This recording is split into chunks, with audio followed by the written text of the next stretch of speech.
alabira ddala nti amaka gano mukyala na mwami n'agamanye nga gayingiriranga menyi n'agamenyi. Bakyala ffe twefumita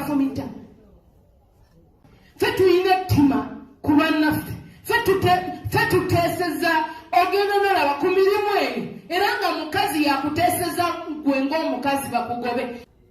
Ekikwesa ennaku nti ate ffe abakyala ate ffe twefumita. Ekyo mwagala kiwulira.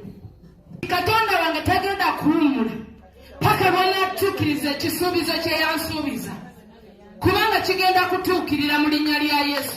Era nkirindiridde mu kukkiriza omukazi omwegendereza akkirize n'alindirira ekigambo kya Katonda ne kibaawo, kubanga kiba kigenda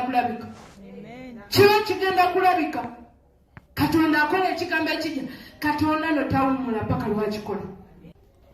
Ebintu ku nsi kuno byonna bina expiry date okujjako ekigambo kya Katonda.